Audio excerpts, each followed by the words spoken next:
नमस्कार दोस्तों, science classes में मैं मनु कोवाल आप सभी का हार्दिक स्वागत करता हूं। दोस्तों हम थिंकर स्टार्ट किए थे हमने और 4 थिंकर हम कर चुके हैं। आज 5th हमारा थिंकर रहेगा रूसो। दोस्तों ये इम्पोर्टेंट रहेगा आपका असिस्टेंट प्रोफेसर यूजीसी नेट। आपने देखा दिल्ली के अंदर डीएसएसबी की वैकेंसी आई हुई है दोस्तों, पीजीटी पॉलिटिकल साइंस, वहाँ भी आपको बहुत हेल्प करेगा। तो दोस्तों आइए स्टार्ट करते हैं और बड़े शिद्दत से देखना, चीज़ों को समझना, क्योंकि मैं आपकी अंडरस्टैंडिंग अच्छी करना चाह रहा हूँ। क्योंकि आप जानते हो कि अब यूजीसी नेट जो एग्ज़ाम होता है उसके अंदर स्टेटमेंट बेस्ड क्वेश्चन आते हैं। तो दोस्तों वो क्लियर तब होंगे जब आपका कॉन्सेप्ट क्लियर होगा। बात सीधी सी इतनी है। तो दोस्तों मैं वो कॉन्सेप्ट क्लियर करने की चीज़ें कर रहा हूँ, बस आप लोगों का साथ चाहिए। यदि अच्छा लगे तो दोस्तों इसको लाइक ज़रूर कीजिए, कमेंट कीजिए और सब्सक्राइब चैनल ज़रूर कीजिए और अपने फ्रेंड्स के साथ शेयर कीजिए, बिल्कुल फ्री है सबके लिए। तो करते हैं स्टार्ट। आइए, आज का हमारा जो थिंकर रहेगा दोस्तों उसका नाम क्या है? रूसो। इम्पोर्टेंट है थिंकर, ये भी यहाँ से क्वेश्चन आपको देखने को मिलेगा। इसके जन्म की बात करूँ तो 28 जून 1712 के हुआ था। कहाँ पे हुआ था? तो दोस्तों जनेवा स्विट्ज़रलैंड के अंदर इसका जन्म हुआ। इसकी डेथ की बात करूँ तो 2 जुलाई 1772 में हुआ और लगभग ये कितने साल, 66 साल तक जिया और डेथ हुई इसकी कहाँ पे? फ्रांस में। तो दोस्तों ये हमने इसके जन्म और मरण की बात की। अब बात करता हूँ मैं इसके लाइफ की। देखो मैं हर बार एक बात कहता हूँ, यदि उसकी फिलोसफी जाननी है किसी भी थिंकर की तो आप उसके लाइफ के बारे में जानो, क्योंकि जैसी उसकी लाइफ होगी उसी तरीके के वो विचार देगा। तो बस यही बात हमें समझनी है कि जो रूसो है इसकी लाइफ कैसी रही। तो दोस्तों समझते हैं इस बात को। जब रूसो का जन्म होता है तो इसकी माँ की डेथ हो जाती है।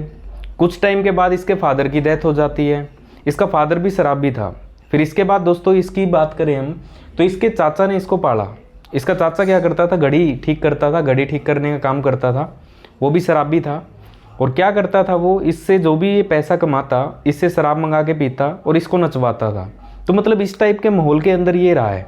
तो आप खुद सोचो, यदि इस टाइप का इसका माहौल रहा है तो इसके विचार किस तरीके के होंगे।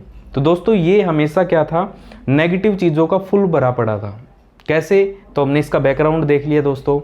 तो इसके लाइफ के अंदर एक टर्निंग पॉइंट आता है। वो टर्निंग पॉइंट कब आता है दोस्तों? देखिएगा 1749 ये डेट है जिसमें इसके लाइफ के अंदर एक बहुत बड़ा बदलाव होता है। क्या? यहाँ पे एक ऐसे कंपटीशन रखवाया गया। कहाँ पे? पेरिस, एक यूनिवर्सिटी है यहाँ। इसमें एक ऐसे कंपटीशन था दोस्तों जिसका टॉपिक था has the progress of science and art contributed of the morality और इट्स प्यूरिफिकेशन। और दोस्तों इसमें इसको फर्स्ट प्राइज़ मिला। अब यदि बात करें इस ऐसे जो इसने लिखा उसका नाम क्या था, तो ऐसे का नाम था discourse on the art and science. तो ये ऐसे दोस्तों इसने लिखा और वेरी वेरी इंपॉर्टेंट ऐसे रहेगा ये, क्योंकि एग्ज़ाम के अंदर इसमें बहुत बार पूछा गया है। अभी रिसेंट जो एग्ज़ाम हुआ है नेट का उसके अंदर भी ये पूछ रखा था कि जो फर्स्ट प्राइज़ इसको मिला था उसका जो ऐसे था उसका नाम क्या था, तो डिस्कोर्स ऑन द आर्ट और एंड साइंस। आगे बढ़ते हैं। जैसे ही इसको यहाँ पे फर्स्ट प्राइज़ मिला, यहाँ तक इसकी कंडीशन फिर भी ठीक थी, लेकिन इसके बाद क्या होता है, ये एक धोबन के साथ रहना शुरू कर देता है। उसके साथ रिलेशन में रह के उसके साथ रहना शुरू कर देता है। तो उसके साथ रहना शुरू किया दोस्तों इसने, तो ये बिल्कुल ऊपर से और भी नीचे की ओर जाना शुरू कर देता है। इसका दिमाग फिर भी ठीक था, लेकिन यहाँ आने के बाद ये बहुत ज़्यादा डाउन चला गया। दोस्तों यहाँ पे एक चीज़ और ध्यान रखनी है इसके अंदर, यदि पूछे तो यहाँ पे इसने सारे नेगेटिव पॉइंट दिए थे, ठीक है। और नेगेटिव पॉइंट दिए तो वहाँ की जो कमेटी थी उस कमेटी ने वो नेगेटिव पॉइंट देखे और उस टाइम पे ये चीज़ भी थी, आर्ट और साइंस ने चीज़ों को बदल दिया और नेगेटिव इफेक्ट डाल रही थी सोसाइटी पे। तो इसीलिए दोस्तों इसको यहाँ पे फर्स्ट प्राइज़ मिला था, ये बात भी ध्यान रखनी है। अब आते हैं सेकंड कॉम्पिटिशन कब हुआ? 1754 में हुआ सेकंड ऐसे कॉम्पिटिशन। और इसने लिखा क्या दोस्तों? Discourse on the origin and function of inequality. और इसमें क्या किया दोस्तों इसमें भी वही काम इसने पोप और अमीरों के लिए नेगेटिव चीज़ें छापनी शुरू कर दी और इसने सारी की सारी नेगेटिव बातें लिखी और इस बार ये फंस गया। क्यों? क्योंकि इसने वहाँ पोप का शासन था तब भी दिक्कत आई, अमीरों का शासन था तब भी दिक्कत आई और उनके लिए नेगेटिव लिख दिया। और नेगेटिव लिख दिया तो आप खुद जानते हो कि इसको उठा के क्या कर दिया बाहर इस कॉम्पिटिशन से। हाँ जी दोस्तों देखिए, वो टेक्निकल इशू था कोई। तो देखिए क्या हुआ, इसमें इसने नेगेटिव चीज़ें लिखी और नेगेटिव चीज़ें लिखते ही क्या किया, इसको बाहर कर दिया गया, ठीक है। अब क्या हुआ, इसने यहाँ से कंपटीशन से बाहर आने के बाद इसने क्या किया, समाज में लोगों को इकट्ठा करता और उनको कहता कि जो ये पोप और अमीर लोग हैं ना, ये ख़त्म करेंगे पूरे आपके इस देश को। और उनके बारे में गलत चीज़ें बोलता था, उनको गलत गलत रिलीजियस धार्मिक जो शिक्षाएं थी वो देनी इसने शुरू कर दी। तो दोस्तों इसी चीज़ को देखते हुए जो ये लोग थे, इन लोगों ने इसको स्विट्ज़रलैंड से भगा दिया। और दोस्तों ये कहाँ चला जाता है, तो 1762 ईस्वी में चला जाता है फ्रांस। और दोस्तों फ्रांस में इसकी क्या होती है, डेथ होती है। तो ये इसकी लाइफ की कहानी थी दोस्तों। यहाँ तक इम्पोर्टेंट कि यदि मैं बात करूँ तो दोस्तों एग्ज़ाम के अंदर ये भी पूछा जाता है, फर्स्ट ऐसे और सेकंड ऐसे भी पूछा जाता है। तो दोनों की डेट और दोनों आपको ऐसे ध्यान रखने हैं। आगे बढ़ते हैं। अब बात आती है व्यक्ति के बारे में क्या कहता है, कब, प्राकृतिक अवस्था में। तो प्राकृतिक अवस्था में देखना दोस्तों ये क्या कहता है व्यक्ति के बारे में। ये कहता है human was a like an animal. एक जो व्यक्ति था वो किसकी तरह था उस टाइम पे, जो प्राकृतिक अवस्था है, एक जानवर की तरह रहता था। नेक्स्ट, जंगलों में रहता था, ना प्रॉपर्टी थी ना हाउस था, सब बराबर थे, समय के मालिक खुद थे सारे के सारे, ना कपड़ा था और ना क्या थी, भाषा। तो अब आप चीज़ें देखो क्या थी, ना किसी का कोई मतलब, ना कोई बड़ा ना कोई छोटा, ना परिवार ना कपड़े, कुछ भी नहीं था। तो इस तरीके की कंडीशन थी, वो कैसी थी, प्राकृतिक अवस्था के अंदर थी। अब एग्जाम के अंदर आपसे यही बात पूछता है कि रूसो के अनुसार जो प्राकृतिक अवस्था है उसमें मनुष्य कैसा था। तो ये मैंने सारे पॉइंट आपको यहाँ लिख के दे दिए हैं कि व्यक्ति कैसा था, जानवर जैसा था, जंगल में रहता था, कोई प्रॉपर्टी नहीं थी, कोई हाउस नहीं था, ना उसके सब बराबर थे, समय के मालिक खुद हुआ करते थे, ना कपड़े थे और ना ही क्या थी, भाषा। तो ये बात है।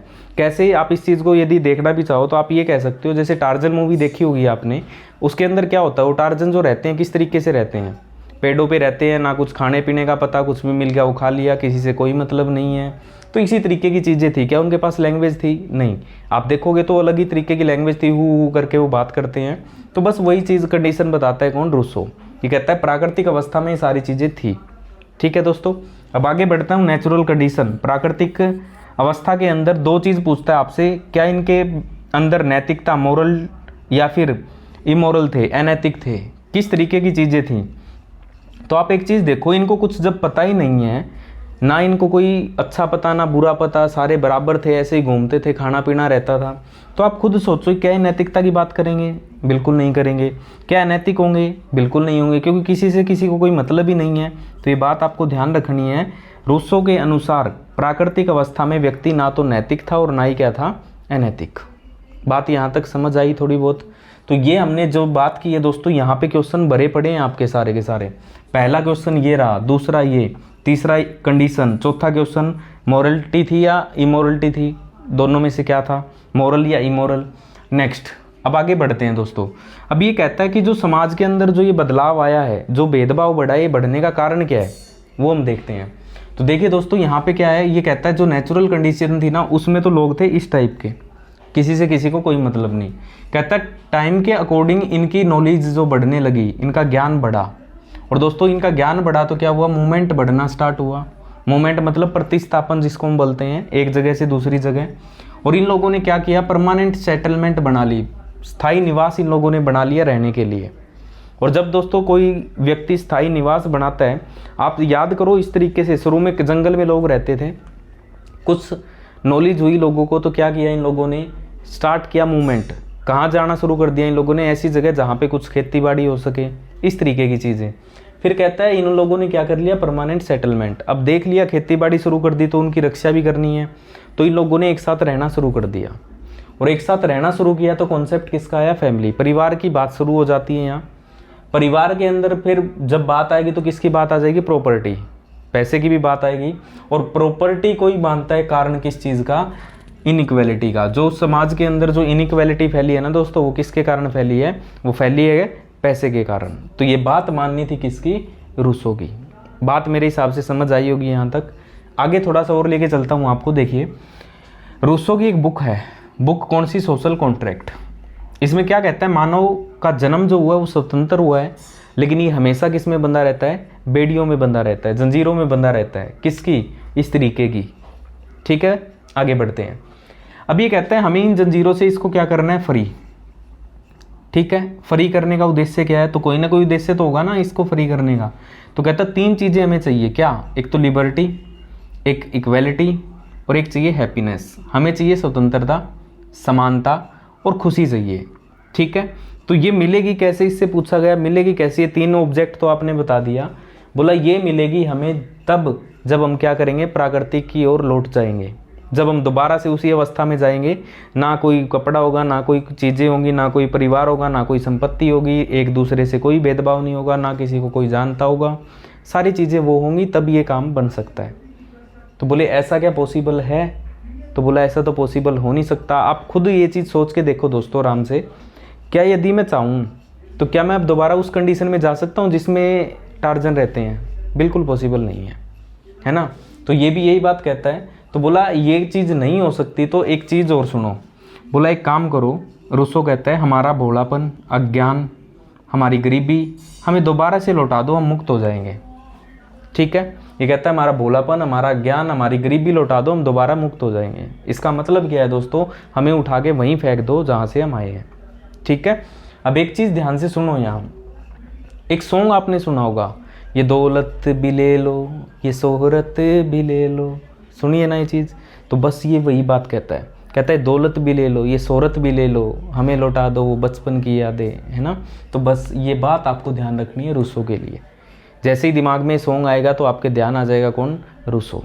ठीक है दोस्तों, अब ये क्या कहता है, बोला ये चीज़ तो चलो आपकी बात मान ली कि हम दोबारा प्राकृतिक अवस्था में नहीं जा सकते। बोला ठीक है, लेकिन बोला हम इसका इलाज कर सकते हैं। बोला कैसे? बोला इसके लिए हम क्या करेंगे दोस्तों, सामाजिक समझौता करेंगे। ठीक है, अब सामाजिक समझौता किस तरीके से होगा देखिए दोस्तों।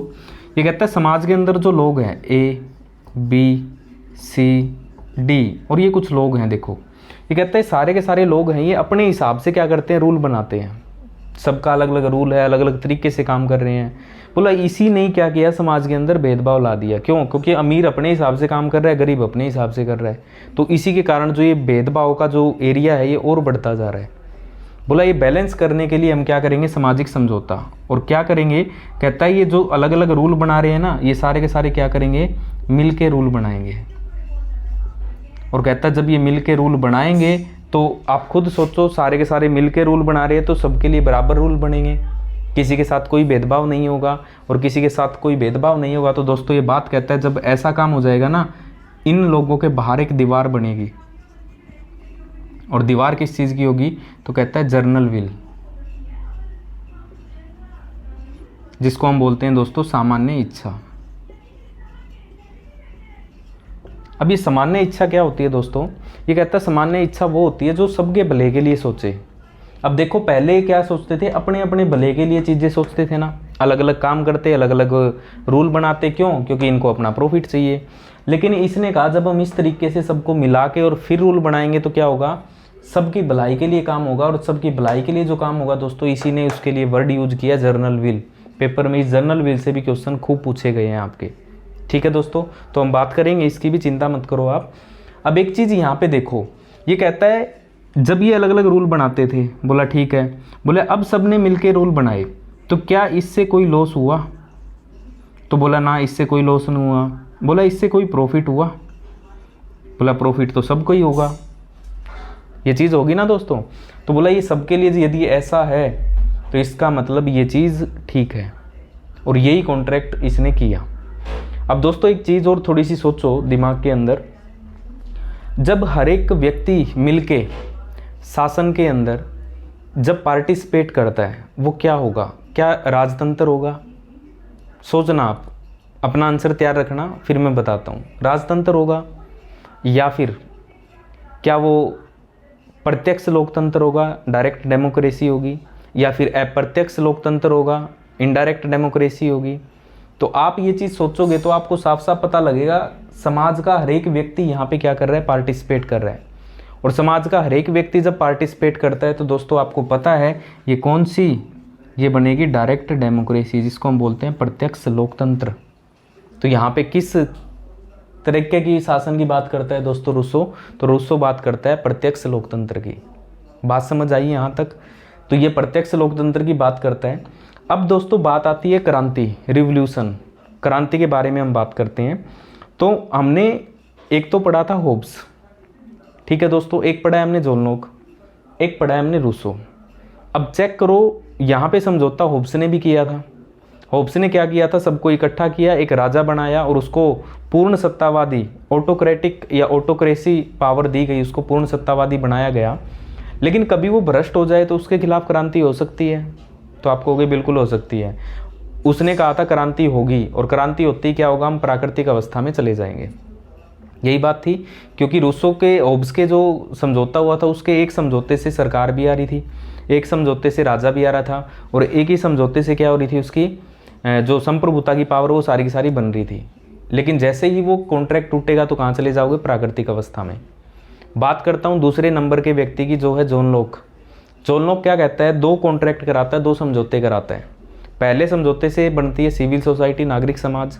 दूसरे समझौते से बनती है सरकार, जिसको power the legislative, executive and जो ट्रीटी पावर है, ये 3 पावर उसको दी गई।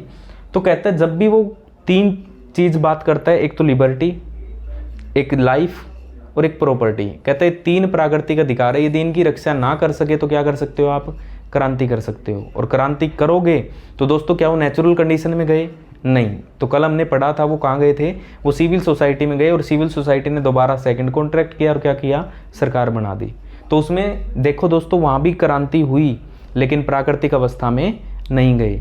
लेकिन जब हम बात करें रूसो की दोस्तों, तो रूसो में आप खुद सोचो एक बार एक चीज़, हम सारे मिलके रूल बना रहे हैं, हम जितने भी बैठे हैं क्लास में, तो आप खुद बताओ क्या क्रांति कर सकते हो आप कहोगे सर कैसे क्रांति, रूल हमने बनाया, हमारे लिए रूल बनाया और हम हमारे ही प्रति क्रांति करेंगे, ऐसा तो नहीं है। तो दोस्तों ये बात ध्यान रखनी है, रूसो में क्रांति की बात नहीं हुई। तो यहाँ तक दोस्तों क्लियर हुई बात। अब दोस्तों हम बात करेंगे क्या, यहाँ पे मेन बात आई है एक जर्नल व्हील। अब दोस्तों हम जर्नल व्हील को लेके बात करेंगे, जर्नल व्हील है क्या, किस तरीके से काम करती है, सारी की सारी चीज़ इस पे लेंगे हम। तो दोस्तों उम्मीद करता हूँ यहाँ तक समझ आई ये बात। एक बार इसमें से जो भी आपको मोटा मोटा लिखना है ना, वो फटाफट लिख के फारिग कीजिए, और करते हैं फिर स्टार्ट हम आगे। एक बार फटाफट नोट कर लीजिए। चलिए दोस्तों आगे बढ़ते हैं। अब बात करते हैं हम जर्नल व्हील की। जर्नल व्हील की यदि हम दोस्तों बात करें तो जर्नल व्हील का मतलब होता है कि सबकी भलाई के लिए जो काम करता है उसको बोलते हैं हम जर्नल व्हील, ठीक है। तो ये कहता है जो जर्नल व्हील है ना, हर एक व्यक्ति के अंदर है ना 2 तरीके की व्हील होती है। कौन कौन सी, एक तो होती है दोस्तों एक्चुअल व्हील, जिसको हम बोलते हैं यथार्थ इच्छा। एक होती है दोस्तों रियल व्हील, ये मानना है रूसो का। कहते हैं एक व्यक्ति के अंदर 2 व्हील होती है, एक तो होती है एक्चुअल व्हील, यथार्थ व्हील, एक होती है रियल व्हील, जिसको हम बोलते हैं आदर्श। होती क्या है दोस्तों, इसको तो बोलता है नेगेटिव। क्यों नेगेटिव बोलता है, क्योंकि ये कहता है ये व्यक्ति सेल्फ खुद के लिए काम करता है, यहाँ खुद के लिए सोचता है कि मेरे को प्रॉफिट कैसे कमाना है, किस तरीके से दूसरों के राइट्स का आनंद करना है, तो वो सारी चीज़ें सोचता है। तो इसीलिए दोस्तों इसको क्या करता है, नकारता है, ठीक है। जब हम बात करें रियल व्हील की तो ये कहता है ये पॉजिटिव है। अब पॉजिटिव क्यों है, तो ये कहता है सबके भले की बात करती है।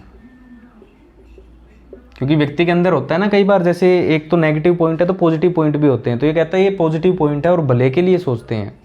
अब इसने क्या किया, कहता है रियल व्हील है ना, ये सब लोगों की मिला दो। इसी तरीके से किया था ना कॉन्ट्रैक्ट, इसने सबको मिला के ही तो कॉन्ट्रैक्ट कर दिया, सबको मिला दिया। बोला जब सबकी आप रियल व्हील मिलाओगे ना, यथा आदर्श इच्छा जब मिला दोगे ना, तो सबकी जब आदर्श इच्छा मिल जाएगी या रियल व्हील मिलेगी तो वो किसका रूप ले लेगी, जर्नल व्हील का। तो वो सारे लोग क्या करेंगे, सबकी भलाई के लिए काम करेंगे, खुद के लिए काम करेंगे, और खुद को अच्छा एक ऐसे रूल बनाएंगे जो सबके भले के लिए बात करेंगे। तो मेरे हिसाब से जर्नल व्हील का कॉन्सेप्ट आपको समझ आया होगा। रियल व्हील के ऊपर डिपेंड करती है ये, लेकिन जब हम सबको मिला देते हैं, सबकी रियल व्हील जो मिल जाती है, तो उसको क्या बोलते हैं हम, जर्नल व्हील, ठीक है दोस्तों। अब बात आते हैं फीचर्स ऑफ जर्नल व्हील, सामान्य इच्छा के गुण। क्या क्या गुण होने चाहिए एक जर्नल व्हील के अंदर। तो दोस्तों पहला गुण तो होना चाहिए अखंडता, मतलब इनके टुकड़े ना हो, ठीक है, तो पहला गुण है। दूसरा सर्वोच्च शक्ति होती है ये, तो सर्वोच्च शक्ति होती है क्योंकि रूल सारे के सारे यही बनाती है। किसके लिए, ओनली फॉर जस्टिस, केवल न्याय के लिए।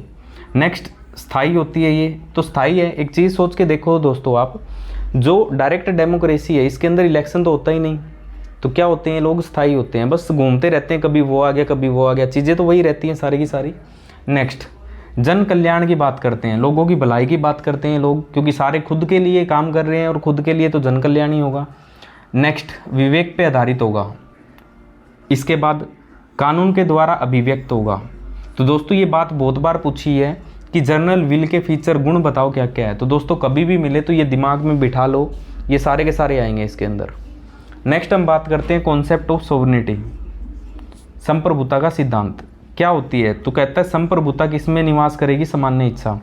संप्रभुता होती है दोस्तों किसी भी, आप संप्रभुता हो कैसे कि इंडिया एक संप्रभुता देश है। हम लिखते हैं ना अपनी प्रीएम्बल के अंदर कि सोवरेनिटी हमारे पास है। सोवरेनिटी का मतलब क्या है, हम अपने आंतरिक और बाहरी दोनों फैसले बिना किसी के दबाव में ले सकते हैं। ठीक है, अब यहाँ पे ये सारे के सारे फैसले कौन लेगा, ये। और इन लोगों को जब मिलके बात करते हैं तो कैसी विल आई, सामान्य ही आई ना, जनरल विल। तो अब पावर किसके पास है, जनरल विल के पास ही है ना। तो बस यही बात कहते हैं कि संप्रभुता सामान्य इच्छा में निवास करती है, तो इन लोगों में निवास करती है। नेक्स्ट जनता की सत्ता होगी यहाँ पे, और प्रत्येक व्यक्ति संप्रभुता का हिस्सा होगा।